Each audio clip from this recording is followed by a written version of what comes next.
I would just to explain to everybody what we're doing here. I saw your post the other day about unlocking your competitive advantage, and like very clickbaity title. It's like, yes, please, I'd like to do that. So I thought I'd get you on a call today to kind of go a little bit deeper on some of the points that you talked about there, because they're like a really value-rich post. But first of all, how about you introduce yourself? Tell us a bit about yourself there. Yeah, I'm excited to do that. And it's been a pleasure to connect again.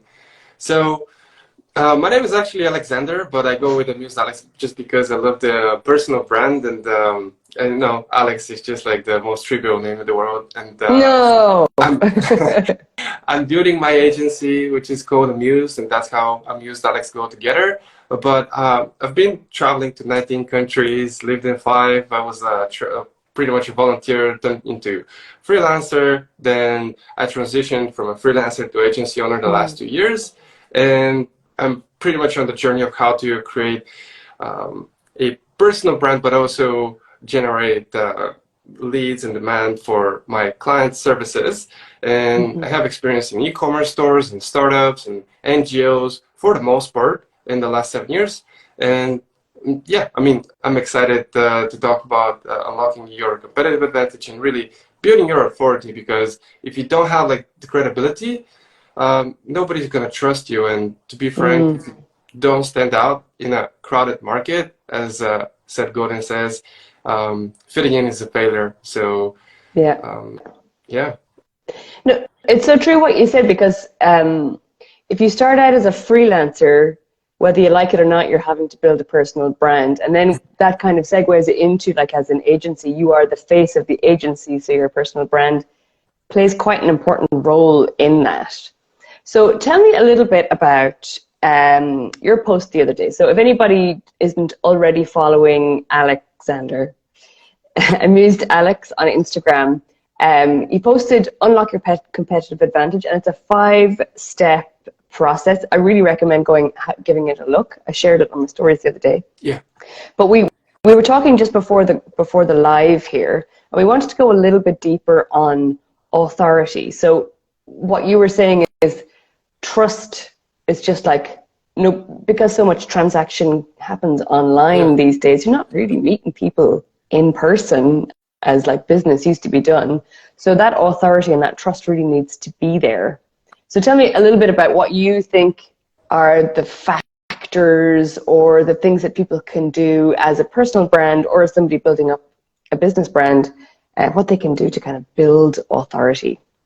Yeah, absolutely. So in my head, like really authority and credibility are synonyms. And to build this, you have to communicate one of 3 things just to base off your confidence. And confidence in the eyes of other people from a sales point of view, first off, because when people buy things, and they only buy out of like 3 reasons of having confidence either in you, in the solution, and in the product. So, but how do you build authorities? Like, first off, we have to recognize that we all buy from people. We don't buy like necessarily services, and that's what like the personal brand is more about. And we all have one, just as we have names and maybe nicknames in childhood, and I certainly have a few of them, which are so funny when I look back. And the way that I talk about building this credibility is like, of course, showing your best work, and you can base off your confidence on your expertise. You can base it off, about the things that you have learned and the results that you've generated for your clients. And sometimes, people ask me, like, and I have definitely struggled with this so long, like when you're starting out in the first few years and you don't have like much of a track record, how do you make that first step of getting, that case study or testimonial, and even just like making sure that you can solve that problem for the people that you're targeting and really being in business for. So for me, it was just like working with friends and sometimes offering like free services or underpriced services just so I can prove a point and deliver results. Then I was like, cool, I got like results about this, and I can, create like Facebook campaigns that convert and get like X amount of ROAS, and I can create like email marketing for e-commerce or service-based businesses that generate like for e-commerce stores more than 20% monthly recurring revenue, MRR, or even 30 plus in some cases. But it was just like, where do I want to double down on? Because I was like, cool, I generate like results with this service and that service and for this type of clients and for that type of clients. But for me personally, it was like, I wasn't like feeling like pretty much in home, like delivering this service. So what I ended up having was like, I had like really amazing results in different situations and different environments. And I was just like stacking them to show that I can pretty much deliver on many things. And I was like the glorified freelancer. So that's my story. But how you build this credibility, usually it's like go in on one thing and just like do two free of charge, or just like 50%. So like if you can sell the 50% value, it will be nice. But if that's just like too hard or you don't feel confident doing so, just like, hey, approach a friend or approach a friend of a friend. It's like a easier bridge to get that first client and traction. So you can build your credibility, and then you can overcome the catch-22. It's like how to, back in the COVID days, how to buy a mask if you don't have a mask, right? It's like really weird. Yeah, I know what you mean. You can't go into the store. Yeah. And I think that's like, you put your finger on it there, that there is like this kind of, you can't get the experience until you have the experience, and then you can't get the experience. Like it goes around. There's no start or end to it. And there's a lot of talk for, especially in the creative field, of that being quite apprehensive of doing any kind of work for free. But I actually really agree with you there, to know where the boundary is, like to do some work for free, because it will actually ultimately pay you back in terms of the network that you get from it, the portfolio piece that you might get for it, or just like even just like the testimonial that you get for it. But there's such an important boundary to draw there. It's like, I'm not indefinitely doing this for free. Just like make it very, very clear with the person that you're working with that these are the parameters of this project, and this is how much you get for free. And then you can do like even an upsell with that, like for the same client. But that's me strategizing straight out of the gate there. So what? Yeah, and just to add one thing, because a lot of people get scared doing free work, and I've been there myself, and they're like, oh, I don't want to give like my best secret sauce, for free. They're going to take advantage of me. And you're super right. And you need to establish boundaries so the clients don't just like take all control away from you and your lunch. But the point is just like, believe it that if you solve someone's problem, he's going to be like, he can solve my problem. Why wouldn't I, pay him to continue working with me or recommend him to another client? It's like, there's no sense why they wouldn't do that if you genuinely have done like great work. Yeah, it just really does make sense to just get off the starting blocks, because otherwise you'll be stuck. I mean, I work with people quite often who are like launching a brand new service based on like maybe experience that they've had professionally, like maybe in corporate or in agencies, and then they want to go straight out of the gate and charge like 5K for a logo, 10K for a website, 20K, and it's like, I can see that's where you want to go, but like, why should somebody trust you with that when you don't have anything to prove it? Like, there's a huge leap of faith. And I think that's a lot of what we're talking about here. It's the authority and the credibility. It's like, so that people don't have to take that leap of faith. So in a way, you're kind of, by doing some projects for free and doing your absolute best work for those things, it's like, it's kind of building that bridge so that your next clients don't have to take a leap of faith. Yeah, really. it's absolutely like that. And there's so many ways of building credibility. It's just like Mm, ridiculous why so people struggle with it. But if you think about it, there are a lot of creative ways. And for the most part, mm. I don't believe like a lot of people who are in business are credible. And what I mean by that is like most credibility is borrowed. Authority is Yeah. built on top of somebody else's credibility, which is to say, the most obvious example is like we go to university and, it's like associating yourself with like X, whatever the university is, it's like an The institution, institution, yeah. it's like prestigious, and but the same way you can do with like courses that you have Mm, affiliated yourself by thanking them, or you can link somebody your friend's course, and it's like mm, or you can link.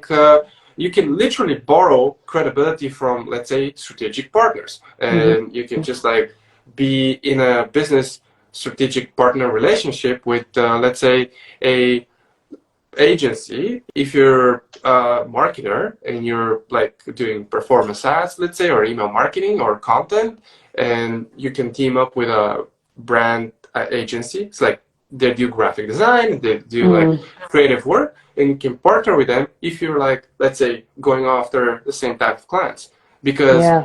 you're like maybe offering one side of the spectrum, they offer the other one. Maybe you can find like interests that have like Yeah.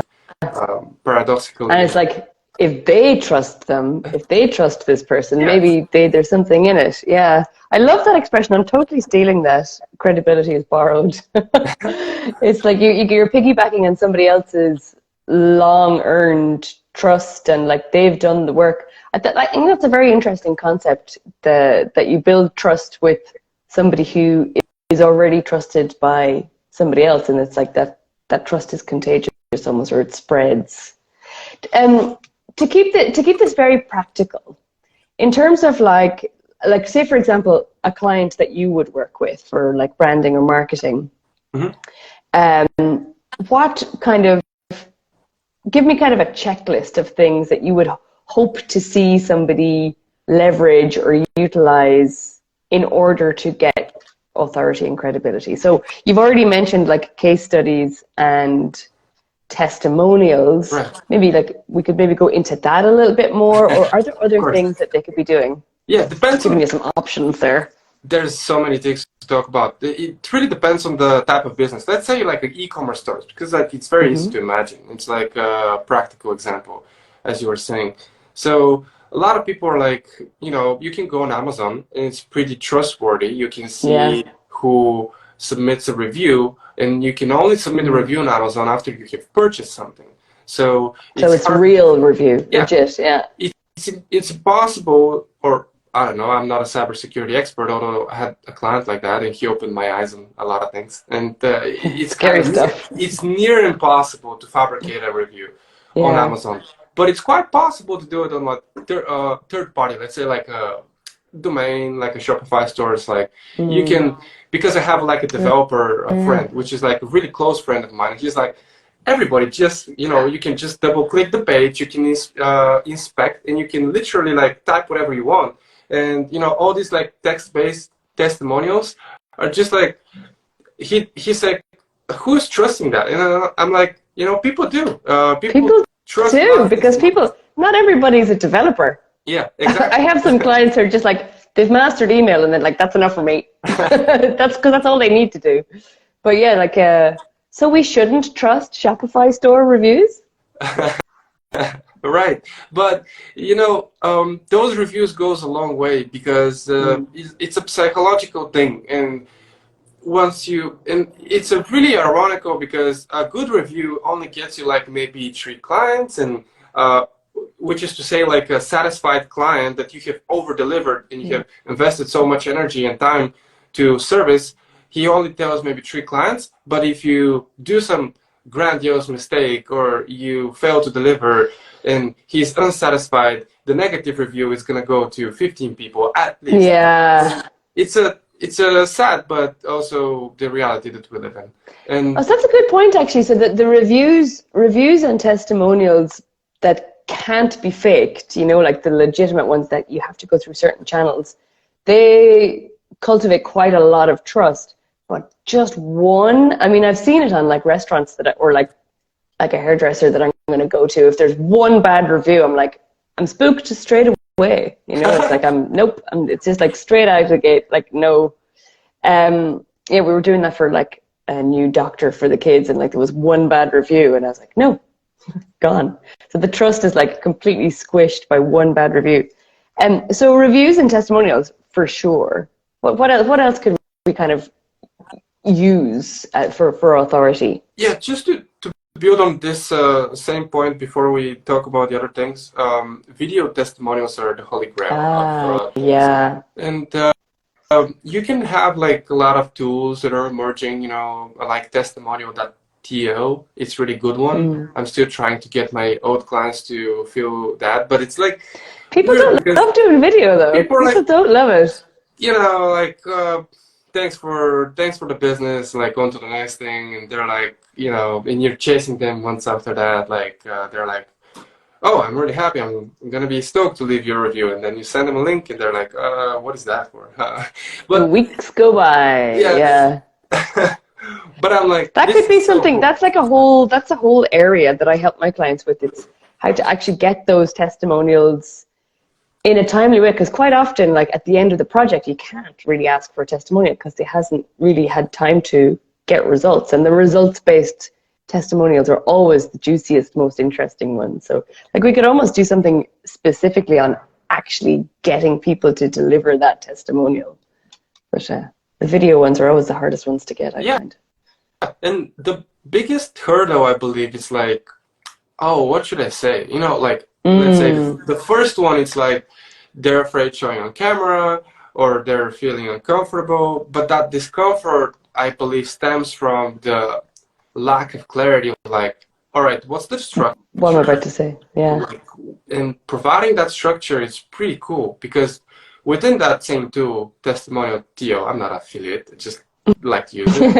And it's like you can write a pretty, you know, simple structure. Hey, like, where were you when you started? What have we done? Before and after. Yeah, and it's like 3 points in my case, because like before we started, what's your situation? What was the project about? Like service name, like define the project in a few words, and then the results, which is after, right? And the transformation, really, because it's not about the benefit, but really what is the outcome, and personally and for your business. So there's a huge distinction, because you know there's no business problems, only personal problems that reflect on the business, and it's like that's the reality of everything. Okay. No, I find like that's interesting. Actually, helping them with a script, that's something that I do. Actually, I send people a type form questionnaire, and I ask them specific questions. Because previously the testimonials that I was just like, I was asking for testimonials, and people were replying, and it was lovely, but they were saying how nice I was to work with, which is great, and how like quickly I turned things around, or how like, but just like the experience of working with me was everything that people were talking about, which is great, and I'm happy that they were happy. But it's what I really wanted is them to say like, and as a result of the changes she made, we got booked out on this event, or like I really wanted the kind of the juicy results of like the work that we had done together. So that's why I kind of created this kind of type form that I sent to people, and I assembled their testimonial and send it back to them, and it's like, well, can I share this? And like literally kind of writing it for them based on what they've done, because otherwise I used to be waiting months for testimonials, and then you'd kind of go, well, they've probably even forgotten who I am at this stage.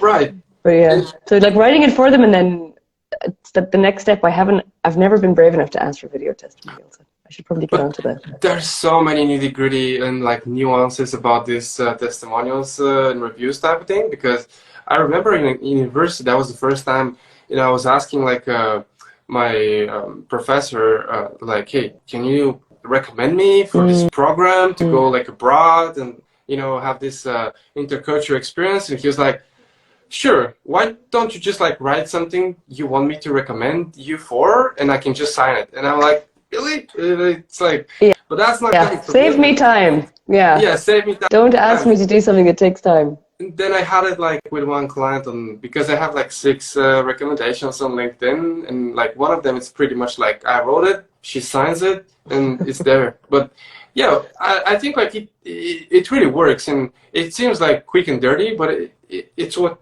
it is, and It's still not works. untrue either. Like if it's actually them, they're reading it. Like if they didn't want it to be said, they like. I mean, you do check with them before it's signed off. Right. But it's like yeah, some people like they do want to leave you the testimonial, and they actually want to do a really good job for you because they're grateful. But they just don't maybe have the bandwidth because they're busy, or they just don't have the time, and they want to do a really good job. And it's like again that vicious cycle of you need to kind of push it in the right direction, like a little bit. Yeah. Um, It's always like those small things and tweaks from the client side that make the whole impact for your business on your side. And it's just like I just remembered a few nuances that I wanted to share as well, because I had started with Fiverr and Upwork. You know, for a lot of creators, it might be useful to hear that, because and I started this Instagram account in 1st of October 21, and since then I had like more than 50 reviews on Fiverr alone. And I was like, I don't want to feature these Fiverr reviews on Instagram because they're gonna think I'm cheap or something. But yeah, and it took me 2 years to actually do that, because I was like, I don't feel right about, you know, the reputation of Fiverr and me associating with the reviews, even though, you know, I did great work. It wasn't for thousands of dollars, but it was like, hey, it's a job between two people, and that are, you know, strangers, and they came together. They like had a fair trade and really good results, so why not, you know? And you know, it's also stacking that undeniable proof that as well as like on highlights, you can see that you can make that dots in the highlights. It's like adding multiple stories, and it's really communicating that undeniable proof that, hey, maybe it was for another project, you know, for different service that you used to provide, but even then, hey, this is like still a review that matters as for you as a person and as a business, and that's all it matters, I believe. I call those character witness testimonials, where they're talking about they showed up, they did the job, they delivered, and it's like it's a character witness thing rather than you know, like if you're on trial for something. No, Claire doesn't murder people normally, but like it's a character witness thing to show that like, oh yeah, you're a decent person who is who she says she is. She does the job that she claims to be able to do, and like they're like a character witness. And then those other really valuable ones that kind of jump off the page for your ideal client are the ones that say, like for example, I help people to get clients through content, and people saying, Claire helped me to get clients through content. And that's what I wanted to say, and I want the specific numbers of there. You were talking a few minutes ago there about the return on investment, the kind of being able to point to those statistics. That's also really valuable, because people who are like on board with that or seeking a service like that, they want to know the specifics of it. So there's like different kinds of like credibility factors that need to be in place there: the case studies, the testimonials, the numbers, your character witness, and the fact that like you are who you say you are. This is something that comes up a lot for people who find me through Instagram. Like for example, clients that come to me, they find me through Instagram or in a Google search, and they tell me by the time they get on a call with me, they already feel like they know me, or they know what I'm all about, because I do. I'm always showing my face on video. I have an Instagram and LinkedIn, a website. My face is everywhere. It's like, okay, that's not some scam. She is who she says she is. And I think those credibility factors are that's actually something that you can control an awful lot more. Like how you show up and like the things that you put out there, like that is something that you can control. Whereas what other people are saying about you, it's not as much in your control.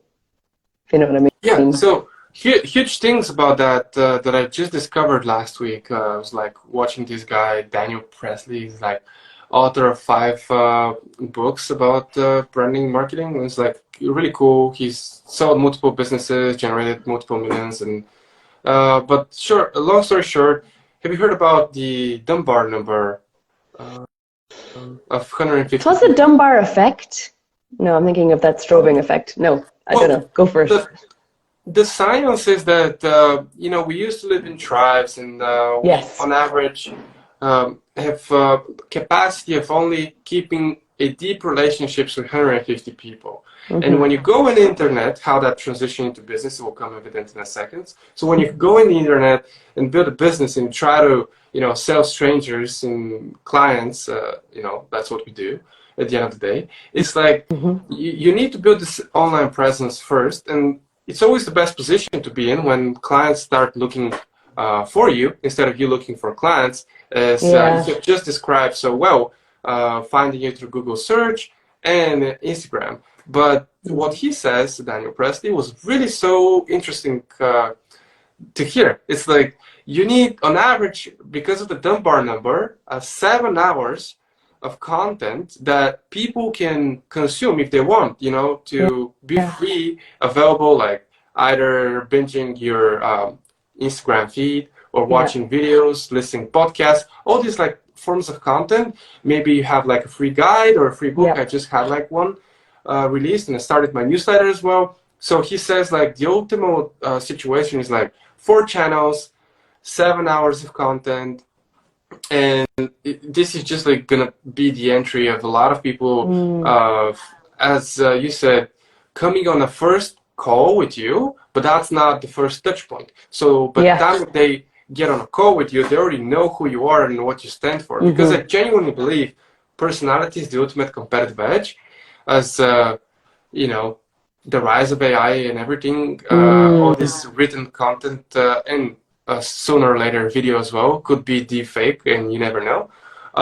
But as soon as you stand out with your voice and your face, which a lot of people feel scared to do, but that's a competitive advantage, and the sooner you do it, the better. That is such a good point, actually. Just all of this content, like, I follow Gary Vaynerchuk's advice, and he's like, just keep going, keep showing up, keep doing it, keep like visible, like 12 posts a day type thing, and it's like,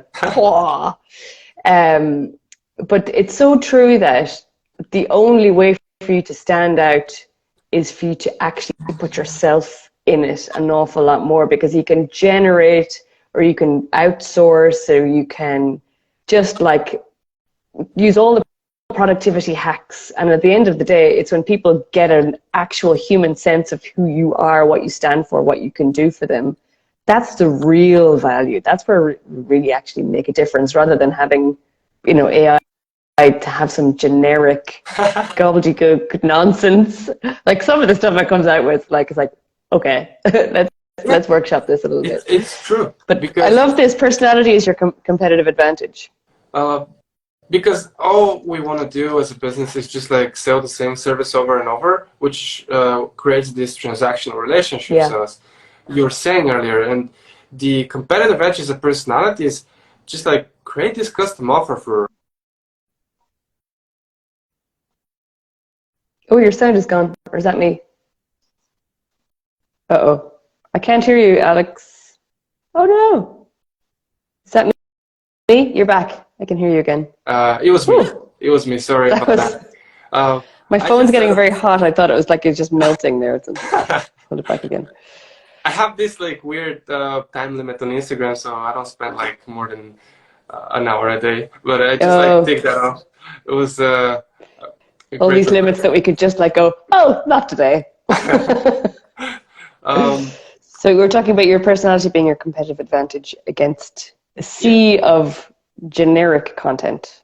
And the key is like making this effort of connecting with people instead of just like always providing the transactional relationships and solution. It's like listen, define the problem, and perhaps offer a custom offer, that it's like not a cookie cutter solution for everyone, but it's actually this is like for you specifically, and it's very costly on the business, but that's how you can also value price and get even better business of serving even less amount of clients, which is, I believe, a great position for a lot of people listening here as a freelancer, solopreneur, etc. Yeah.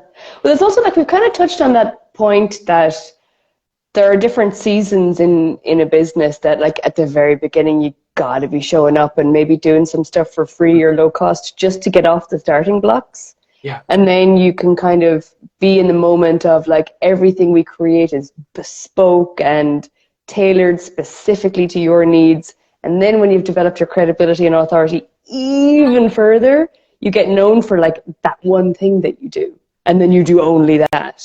And then you get even further up into it. And it's like, well, I don't know, that's celebrity status. That's Christo level stuff there. But yeah, I think it's like one of your other slides in your carousel, your competitive advantage carousel the other day was your character, like just like your character. And this is kind of what we've kind of segued into unintentionally. But that aspect of a personal brand, I just find it's like so many people overlook that part of it. We're not going to go too much longer because we're kind of at time. Yeah. But do you want to just give us a little summary or your own personal take on authority in a way of getting a competitive advantage? Yeah, just on the character point, because I genuinely believe like we attract what we are, and it's like in business, but it's also in personal life, and attracting the friends that look like you, and life partners and business partners, all that people. It's very funny. I was like in this. They're like I'm in Sofia, Bulgaria right now, and they're like 2 networking events, and it's like a night of entrepreneurs type of thing. But you go to one of them, and the founder is like guy my age, like average 30-something, and you go and you see only like predominantly young people, and then I was like. I went to the other event, and the founder is kind of like 50-something, like high corporate guy, and all the people there, like predominantly, I was the only one who's like freelancer, solopreneur. All of them were like high corporate people, and it's like you attract what you are. Like it's kind of like also when you ask for this referral of a happy client to bring you more clients.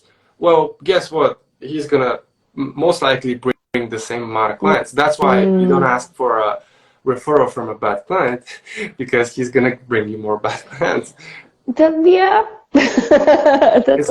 had that happen. Yes, it's interesting because also like I think that's going back to what you were saying about video testimonials and like actually having testimonials with people's picture on them. I think that's important as well. I've had people like see testimonials on my site and on my client's site to say, oh, I liked what you did for, and then named the person. I'm like, oh, you kind of look like that person.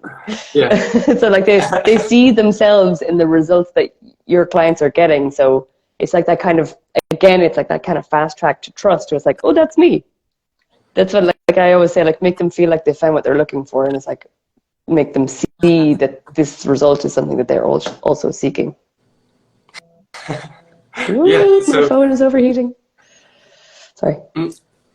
I hope that we can go for like maybe five more minutes, and let's go 5 more. Let's go 5 more.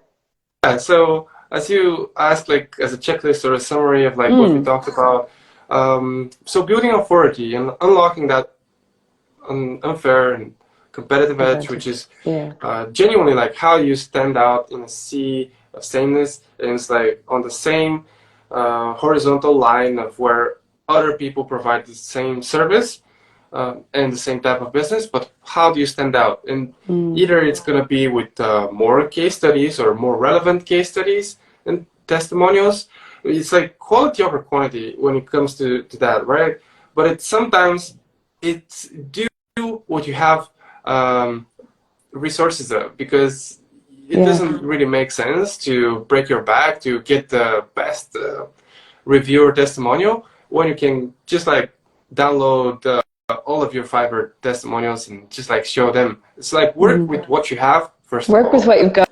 Yeah, I was just gonna say. Yeah. It's like being like this bootstrapper type of first principle thinking, lean startup methodology, and also ask your friends. It's like the first points of somebody who can make that difference between 0 and 1. It's like the hardest part when you don't have anything. It's like ask your friends and to do something for free or 50% of the total value of the service, and then work your way up from there. And the next point, it's like affiliate yourself with partners, strategic partners, companies in the same spectrum or targeting the same ultimately client in business, but not in direct competition with them. You don't want to steal.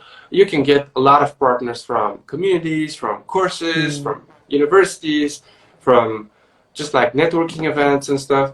And there's endless opportunities. And then also just like figure out where do you want to be most relevant? Because it's great to have like all these testimonials and reviews. It really depends what you're selling. Let's say you're selling something for like in the range of like 4 digits, but not like 5 digits. I don't believe that you need a huge case study for that, although it definitely helps. But it's in the middle point of, let's say, 5,000 or above. It's going to require some... it's more of a decision for somebody, so they need that reassurance. It's a bigger ask, and you kind of need to go base your service and into some process or definitely some case study that you have. And you can also borrow it, that we talked in the beginning of like maybe hire somebody who has done it better if you want to take like the business owner approach. But if you're doing everything yourself, obviously you don't have that option.